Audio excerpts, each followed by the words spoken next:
Get your hands off that desk before I put you in a cell for the night."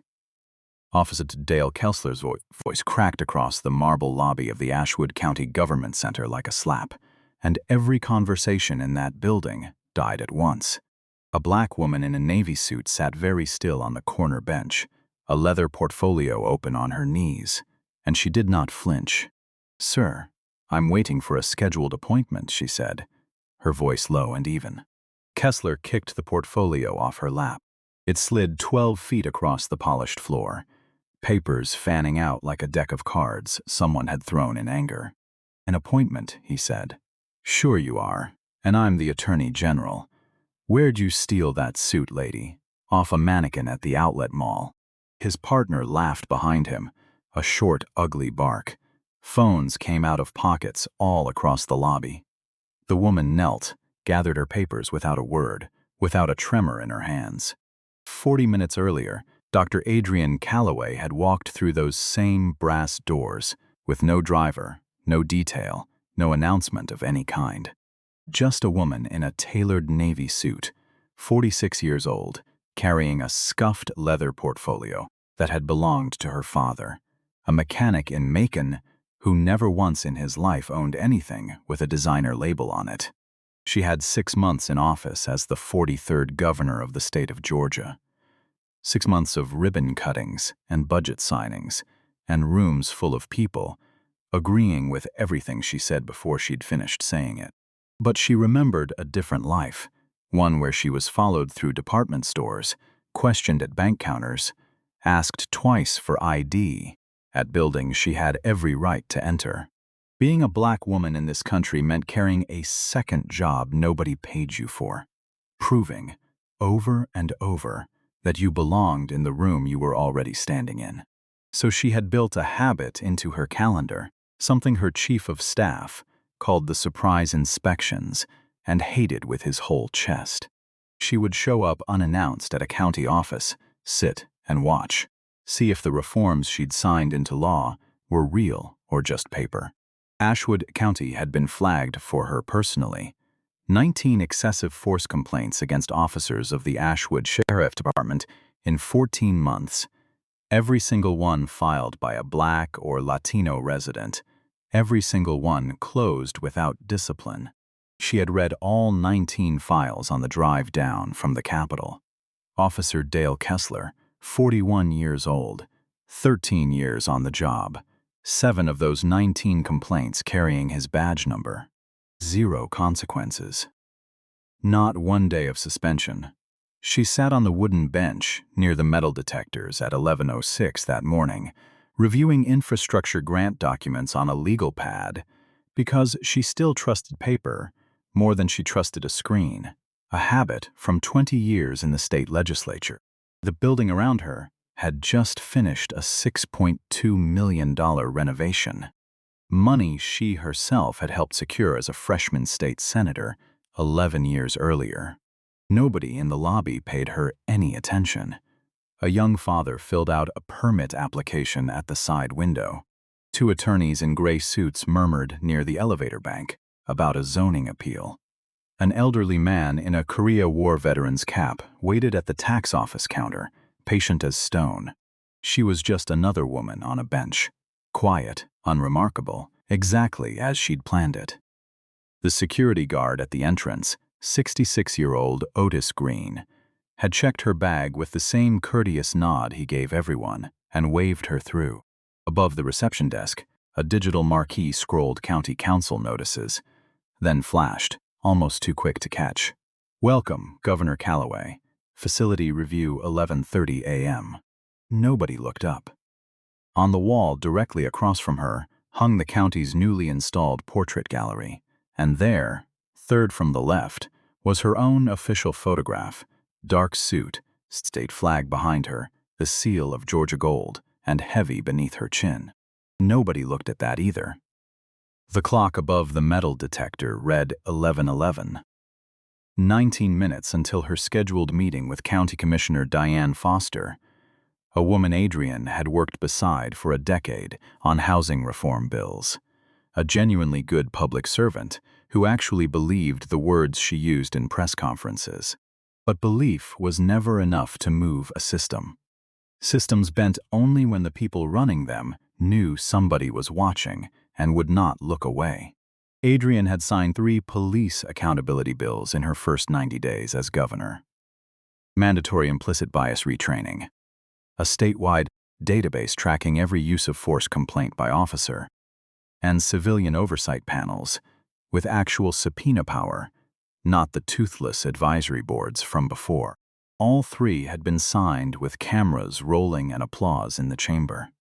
All 3 meant absolutely nothing if a man with 7 open complaints against his name still walked this lobby with a loaded sidearm and a badge that had never once been questioned. She checked her watch, a plain gold piece that had belonged to her late father, the only jewelry she wore that mattered to her. Her phone buzzed. A text from her security detail, parked 2 blocks away against her direct order. "Everything all right, ma'am?" She typed back one word. "Fine. Stay put." Her chief of staff had threatened to resign over these inspections twice already. She'd told him the same thing both times. 31 years in public service had taught her exactly how a government behaved when it thought nobody important was in the room. The brass doors swung open and boots hit marble, hard, deliberate, announcing themselves. Officer Dale Kessler walked in first, thick through the shoulders, mirrored sunglasses hooked into his collar, chin already up and scanning the room the way a man scans a room he believes he owns. His partner, 29-year-old Ray Tolliver, trailed a half step behind, thinner, younger, a nervous tapping in his fingers against his belt. Otis Green nodded at them from his post. "Morning, officers." Kessler didn't answer him. His eyes swept the lobby once, cataloging, dismissing the attorneys, dismissing the father at the window, and then locking onto the woman on the bench.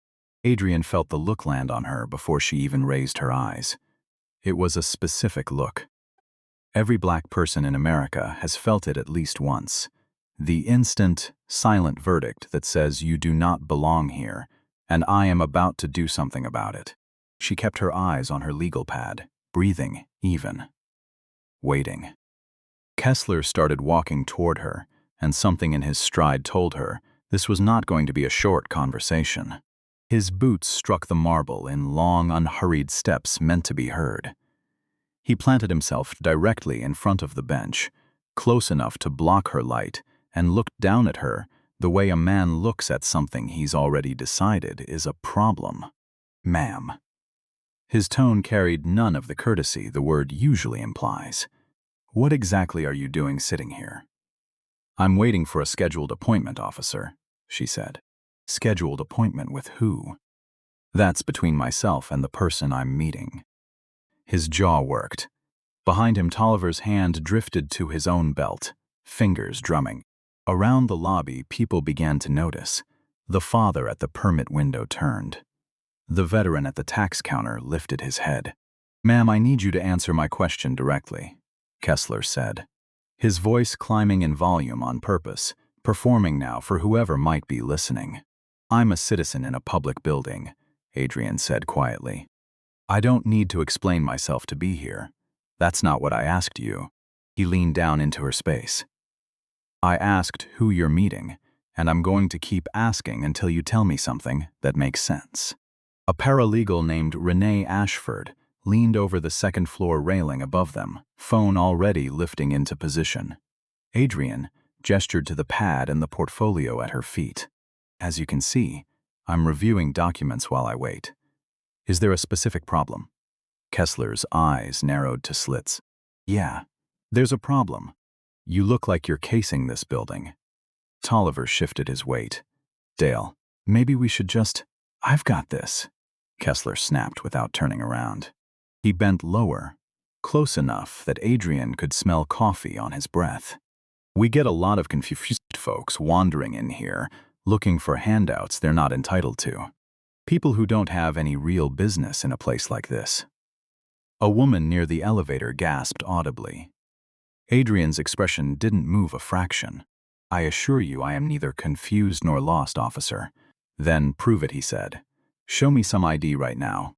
Am I being detained? She asked, and her voice did not rise at all. Don't get cute with me, he said. I'm asking a simple question. Am I being detained, or am I free to sit here and wait for my appointment, as I have every right to do? Something snapped behind his eyes. Yeah, he said. You're detained.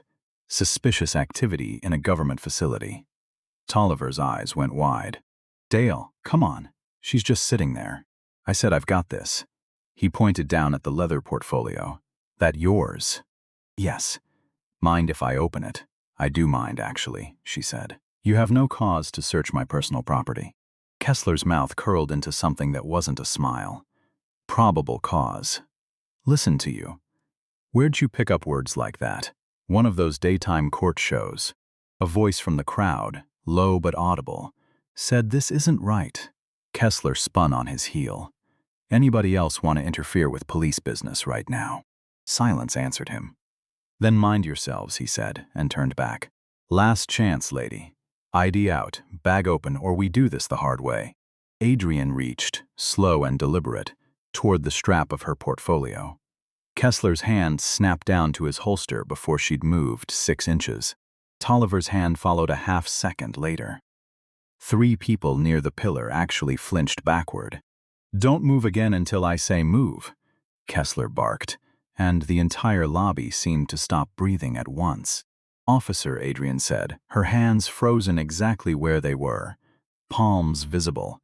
I am reaching for my identification, which you requested less than a minute ago. I need your permission to complete that motion. He stared at her for 3 full seconds, his hand still resting on the grip of his weapon. Slow, he finally said. She withdrew a slim wallet, extracted a laminated card, and held it out. He snatched it from her fingers, rather than taking it. State of Georgia identification, gold seal, her photograph, and across the top, in raised lettering, the single word, Govern OR. Kessler glanced at it for perhaps a second and a half. This doesn't buy you the right to loiter in a government building, he said, and tossed it onto the bench without reading a single additional word. Tolliver leaned in over his shoulder. Dale, what's it say? Says she's got a state card. Big deal. Everybody's got a card. He grabbed the portfolio and unzipped it roughly, upending the contents onto the bench. Grant proposals spilled out, budget summaries with the state seal embossed at the top of every page. A leather day planner, the words Office of the Governor stamped in gold along the spine. Kessler barely glanced at any of it. State documents, he said. Where'd you lift these from? I didn't lift anything. Those are my work materials, she said, and for the first time there was an edge in her voice, thin as a wire. Work materials, he repeated, and laughed once, short and mean. What do you do? Clean the state offices at night. Somewhere behind him, Tolliver had picked up the day planner and gone pale reading the cover. Dale, this says, put it down, Kessler snapped without looking. Tolliver set it down like it had burned his hand. Her phone rang on the bench. Kessler grabbed it before she could reach it. Who's this? He said, reading the screen. Your accomplice. The display read Chief of Staff, Office of the Governor. He declined the call with his thumb. Stop wasting the state's resources with fake contact names, he said, and threw the phone back into the open bag, hard enough to crack the screen glass in a long white spiderweb. That is destruction of property, she said quietly. Sue me, he said, and his hand closed around her elbow, deliberately, punishingly tight. We're taking a walk downtown. On what charge? She asked. We'll find one, he said. Trespassing, disorderly conduct. Resisting, if you want to make it interesting. I haven't resisted a single thing, she said, and he hauled her to her feet anyway. The veteran at the tax counter finally spoke up, his voice shaking with age and anger both. Officer, this is not right. She wasn't bothering one living soul in this room. Kessler rounded on him instantly. Sir, back off right now, or you're getting cited for interference. The old man's hands went up, but he did not move away, and something in his stillness made 3 other people in the lobby stop retreating too. Above them, Renee Ashford was already speaking urgently into her phone. "Commissioner, you need to get down to the lobby right now. The police are arresting somebody, and I don't think—" Kessler shouted up at her without turning his head. "Ma'am, end that call immediately, or I'll seat you for obstruction as well." She did not end the call. Kessler keyed his shoulder radio. "Unit 41, requesting backup at the county building, main lobby, uncooperative subject." The radio crackled back in acknowledgement. Tolliver's voice dropped to a whisper. "Dale, I really think we should check with someone before we what?" Kessler said, louder now, performing for the room again. "Before we do our jobs? This is exactly what's broken about this department. Everybody's so scared of a complaint that nobody enforces anything anymore." He pulled a set of handcuffs off his belt, the metal catching the overhead light in a cold flash. "Turn around. Hands behind your back." Adrienne did not turn around. "Officer Kessler," she said, and it was the first time she had used his name, read directly off the badge on his chest. "I am going to tell you one more time. You are making a mistake you will not be able to walk back from." "The only mistake here," he said, "is yours, thinking you could stroll into a county building and act like the rules don't apply to you." He seized her wrist. "Turn around now." His arrest.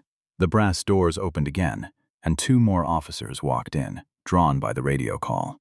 Officer Brianna Cole, 26 years old, 5 months on the job, and beside her Sergeant Marcus Whitfield, 49, 22 years of service.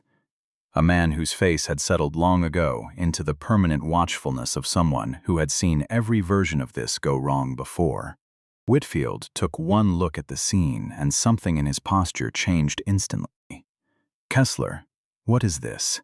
"Trespasser," Kessler said without loosening his grip. "Caught with stolen state property, refusing every request to cooperate." Cole squinted across the lobby. "Dale, are you sure she's—" "I'm sure," he snapped. "Whitfield, help me restrain her." Whitfield moved closer instead of complying, his eyes locking onto Adrienne's face, then flicking to the portrait gallery on the far wall, then back to her face again. His whole expression shifted. "Kessler, stop, right now." "Excuse me," Kessler said. "I said stop," Whitfield repeated, and there was command in it now, the weight of 22 years behind it. He stepped bodily between Kessler and the woman. "Look at the card again." "Actually read it this time." "I already read it," Kessler snapped. "No," he said. "You glanced at it. Read it." Kessler snatched the ID off the bench, irritated, and this time his eyes actually traveled the full length of the card. His face changed color in the space of 2 seconds, red draining out of it like a plug had been pulled. The card slipped from his fingers. Whitfield caught it before it hit the floor and held it up where Cole and Tolliver could both see it clearly. State of Georgia, gold seal, and beneath the photograph, in raised capital letters, Governor Adrienne Calloway. Tolliver made a sound like the air had gone out of him. Cole's hand flew up to cover her mouth. Kessler's eyes moved from the card, to the woman standing in front of him, to the portrait on the wall, and back to the card again, and could not seem to complete the circuit a second time. The lobby went silent in a way it had not been silent before. This was a thicker quiet, the kind that presses against your ears. Kessler's mouth opened. Nothing came out of it. Everyone heard that. "Right," Whitfield said, his voice carrying to every corner of the room. "That is Governor Calloway, the governor of Georgia." Tolliver stumbled a full step backward. "Oh God. Oh God, Dale, what did we—" "Shut your mouth," Kessler said. But it was already far too late. Phones were up all across the lobby, 40-50 of them.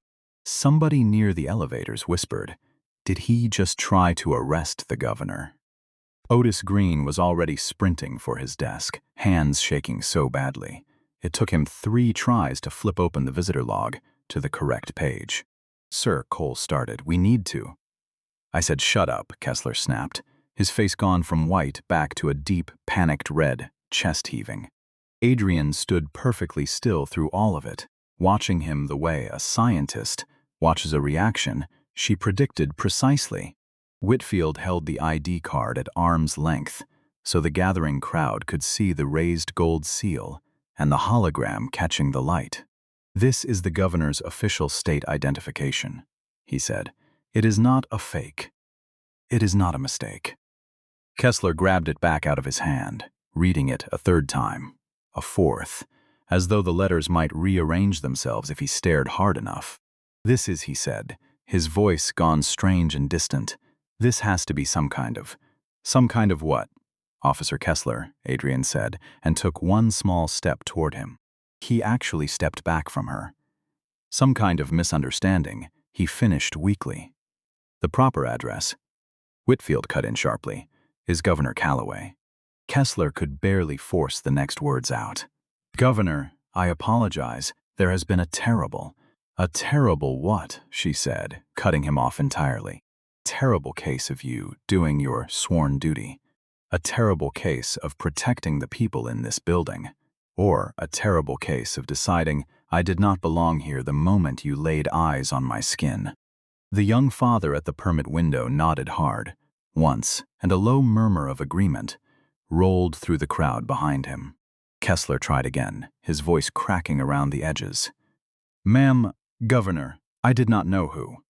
"You did not know," Adrienne repeated, and her stillness had become something almost frightening. "Let me ask you something, Officer Kessler. If I had been a white woman in this same suit sitting quietly on that same bench, would you have approached me at all?" He said nothing. "Would you have kicked her bag across the floor? Would you have accused her of stealing state documents, of casing the building, of not belonging here?" "Tolliver," whispered Dale, "just apologize, man." "I'm trying to," Kessler started. "No," Adrienne said, cutting him off again, "you are trying to explain. There is a difference. And everyone standing in this lobby right now knows exactly what that difference is." Otis Green arrived at a near run, the visitor log open in his shaking hands. "Officers, she's right here in the book. 11:30 appointment with Commissioner Foster, Governor Adrienne Calloway. It's been entered in the system for 9 days. Kessler stared down at the ledger, like the words were printed in a language he'd never learned. "I tried to tell you to check the log," Otis said, his voice breaking with anger now. "But you told me to back off. Twice." Whitfield turned on his partner. "You never checked the log." "I didn't think," Kessler said. "That's exactly the problem," Whitfield said. "You saw a black woman alone on a bench, and you decided the rest for yourself before you'd learned a single fact." "That is not what happened," Kessler said, and Whitfield jabbed a finger at the spilled contents of the portfolio, still scattered across the bench. State letterhead, the gold-embossed planner, the ID card lying face-up in plain view the entire time. "You looked directly at every one of these things," Whitfield said, "and you saw absolutely nothing you didn't already want to see." Commissioner Diane Foster came off the elevator at a dead run, her assistant scrambling to keep pace, and stopped so hard. Her heels shrieked against the marble. "Governor Calloway, oh my God, I am so," she started, and then took in the whole tableau at once. The scattered documents, the cracked phone, the raw red marks already rising on Adrienne's wrist, Kessler standing frozen with the ID card still trembling in his hand. "What happened here?" Foster said, and her voice could have cut steel. Whitfield answered first.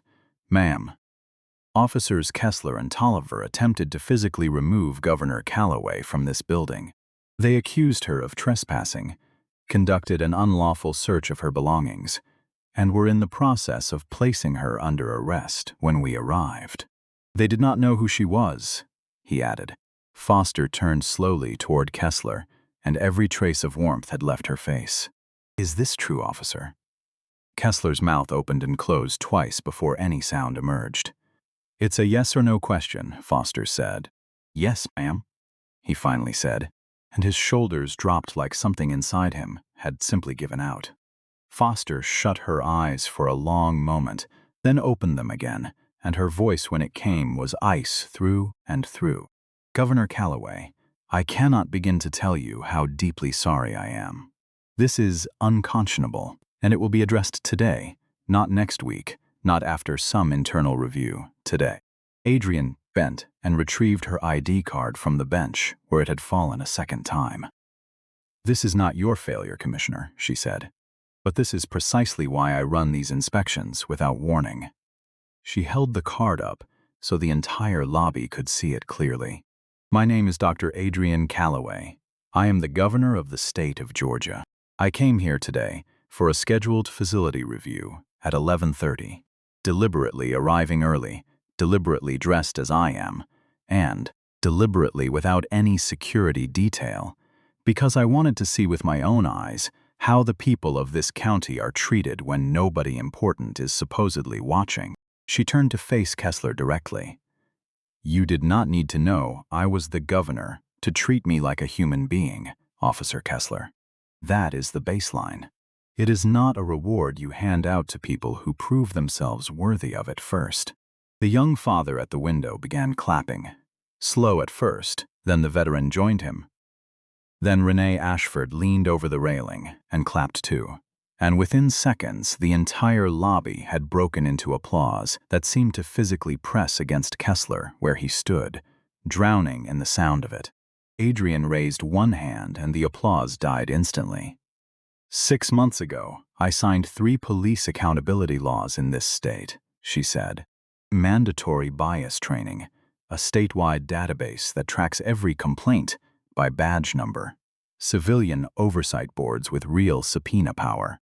This morning was a test of whether any of that had actually reached this building." She looked directly at Kessler. Officer Kessler just failed that test in front of 40 witnesses, and however many cameras are currently recording this lobby. Kessler's knees visibly buckled. Foster already had her phone against her ear. "Sheriff Boone, I need you at the county building immediately. We have a serious situation involving the governor and 2 of your deputies." "Governor," Foster said, lowering the phone. "Do you intend to press charges?" "Yes," Adrienne said, and the single word landed with the weight of a gavel. Kessler made a strangled sound. "Governor, please. I have 2 kids at home. I didn't mean—" "You have 2 kids at home," Adrienne repeated, her voice dropping quieter and somehow more dangerous for it. "Do you have any idea how many families in this county you have terrified over 13 years on this badge? How many fathers pulled over for absolutely nothing? How many children who watched it happen from the back seat and will carry that morning with them for the rest of their lives?" She began collecting her scattered papers off the bench, unhurried, methodical. "I read your file on the drive down here this morning, Officer Kessler. 7 complaints with your badge number on them. 7. Every one dismissed by this department without so much as a written reprimand. So no, I do not accept your apology, because you are not sorry for what you did. You are only sorry you finally did it to somebody who happened to have the power to make it matter." 2 state troopers burst through the brass doors at that exact moment, hands already resting on their sidearms. Adrienne's own security detail, alerted at last by the building's own alarm protocol, rather than by her. "Governor Calloway," the lead trooper called out, jogging across the lobby. "Are you hurt?" "I'm fine, Agent Reyes," she said. "Stand down." "Ma'am, with respect, you are clearly not fine," he said, his eyes locking onto the darkening bruise already forming on her wrist. He turned toward Kessler without waiting for permission. "Who put their hands on the governor?" Whitfield pointed without hesitation. "He did. Officer Dale Kessler. Badge 417. The trooper's hand moved to his own cuffs. "Sir, you are being detained pending an investigation into assault on a state official." Sheriff Walter Boone arrived 11 minutes later, his face already flushed red from the run-in from the parking lot, and stopped dead the moment he saw the scene laid out in front of him, the scattered documents, the state troopers, the governor of Georgia standing in the center of his own county lobby, with a bruise rising on her wrist. Foster handed him her phone, already cued to the building's security footage from 3 separate camera angles. Boone watched in total silence, his face traveling from red to a deep, furious purple. When it ended, he looked at Kessler for a long moment and said only, "Badge and weapon, right now." "Sheriff, I can explain." Kessler started. "Badge, weapon." "Now," Boone said again, and his voice had gone flat and final. Kessler's hands shook so badly it took him 3 attempts to unclip the holster. Whitfield had to take the sidearm out of his trembling fingers before he dropped it on the marble. Boone turned to Tolliver next. "You too." Tolliver surrendered his badge without a single word of protest, tears already running freely down his face. "Both of you are suspended without pay, effective this second, pending a full criminal investigation," Boone said. "And when this department is done with you, there will not be a single agency in this country willing to hire either one of you." News vans were already pulling to the curb outside by the time federal agents arrived. 17 minutes after the state troopers. Special Agent Laura Bennett walked through the brass doors, with her credentials already out, and 2 additional agents flanking her, moving through the lobby like they had already taken ownership of it. "I'm looking for Governor Adrienne Calloway," she said. Adrienne stepped forward. "That's me." Bennett's eyes moved instantly to the bruise on Adrienne's wrist, and her expression hardened into something granite still. "Ma'am, I'm Special Agent Bennett, Civil Rights Division. Our office received an alert this morning regarding a potential federal civil rights violation." She turned toward Kessler and Tolliver, still standing under Whitfield's watch. "Which one of you placed hands on the governor?" Kessler raised his hand slowly, the way a schoolboy admits guilt he cannot outrun. "Both of us," Tolliver said quietly. "I assisted." Agent Bennett produced a set of federal cuffs, heavier than the department-issue kind, and the sound of them clicking open echoed off the marble like a small gunshot. "Officer Dale Kessler, you are being detained on suspicion of deprivation of rights under color of law. Title 18, Section 242 of the United States Code." Kessler's legs actually gave out beneath him.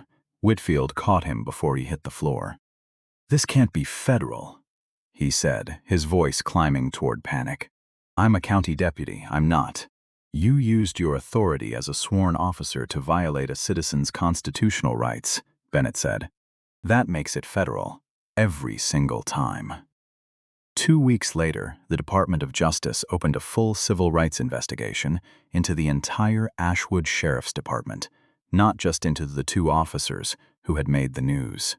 Federal investigators arrived on a Monday morning with boxes of subpoenas and the patient, practiced eyes of people who had found this exact pattern in a dozen other counties before.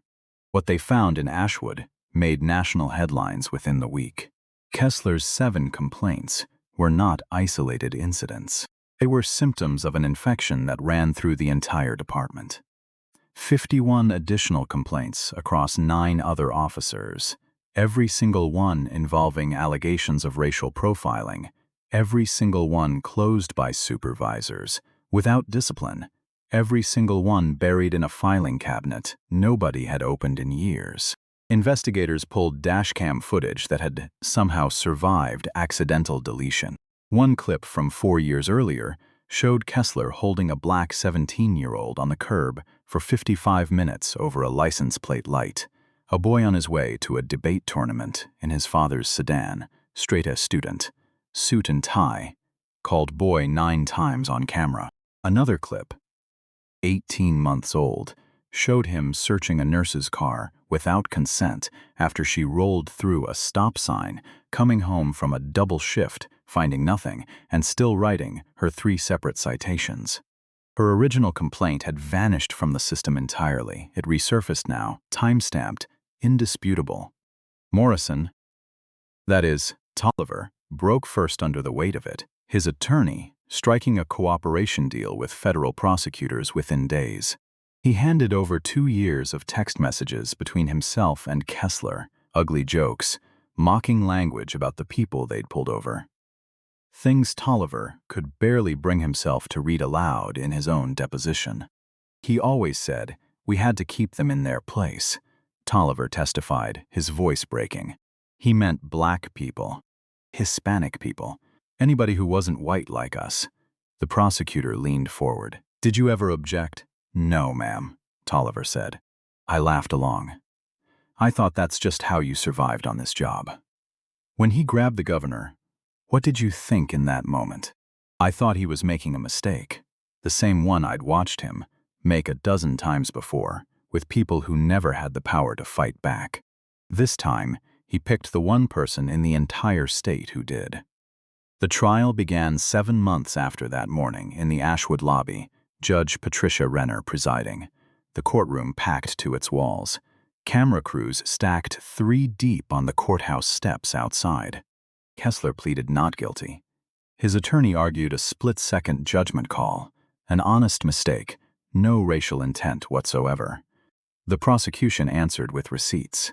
Security footage from 8 separate angles showed the jury exactly what the lobby had witnessed live. The kicked bag, the crushing grip on her arm, the ID card glanced at and discarded, the words "people like you" said not once but repeatedly, on camera, in raised lettering nobody could argue away. 3 jurors visibly flinched watching it. On the second day, prosecutors introduced Kessler's own social media history.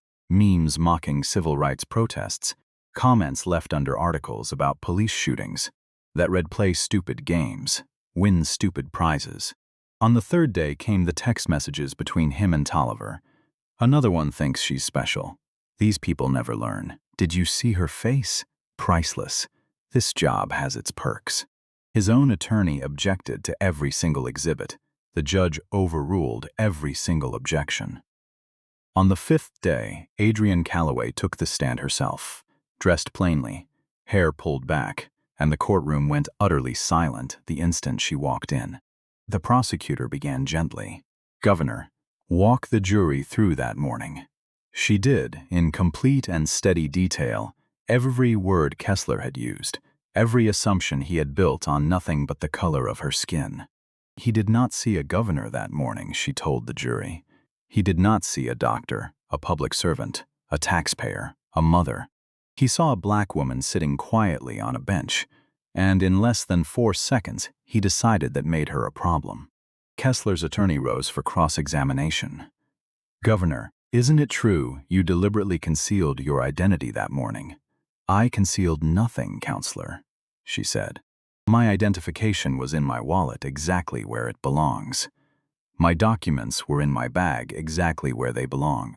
I simply did not announce a title before entering a public building. I have every legal right to enter." "But you knew that would make Officer Kessler suspicious, didn't you?" "Suspicious of what? Precisely," she said, sitting on a bench. "Is that now a crime in the state of Georgia?" The attorney had no answer for that, and sat back down without another question. The jury returned after 4 hours. Guilty on every federal count. Deprivation of rights under color of law, unlawful search, false imprisonment. Kessler sat frozen in his chair as the verdict was read, his wife sobbing 2 rows behind him. Tolliver, who had already pleaded guilty in exchange for his cooperation, received his sentence that same afternoon, 8 months in federal custody, 4 years of supervised release, and a lifetime ban from ever holding a law enforcement badge again in the United States. Kessler's sentencing came 3 weeks later. Judge Renner looked down at him for a long moment before she spoke. "You were given a badge and a weapon and the public trust that comes with both, Officer Kessler," she said. "Had. Instead, you spent 13 years weaponizing all 3 against the very people you swore an oath to protect." Kessler stared at his own hands on the defense table and said nothing. 9 years in federal prison, the judge said. A $400,000 fine. A permanent nationwide ban from any law enforcement position, in any capacity, for the remainder of your life. Mandatory civil rights and bias education throughout your incarceration. And a public statement of accountability delivered in this courtroom before sentencing concludes. His attorney leaned in and whispered something urgent. Kessler stood anyway. "Your Honor," he said, I cannot apologize for something I still don't believe I did wrong." The courtroom went dead silent. "I was doing my job," he said, his voice rising. "If she had simply told me who she, bailiff," Judge Renner said, cutting him off cold, "remove the defendant." 1 year after that morning in the lobby, the Ashwood Sheriff's Department looked like an entirely different institution. Sheriff Boone had retired under the weight of the federal consent decree and, by his own admission in a local paper, under the weight of his own conscience. His replacement was Sheriff Elena Vasquez, a former civil rights attorney with zero patience for excuses, who had fired 11 additional officers in her first 60 days, mandated body cameras that could not physically be switched off, and stood up a civilian oversight board with genuine authority to investigate and to discipline. The numbers told the rest of the story on their own. Excessive force complaints across the department had dropped 91%.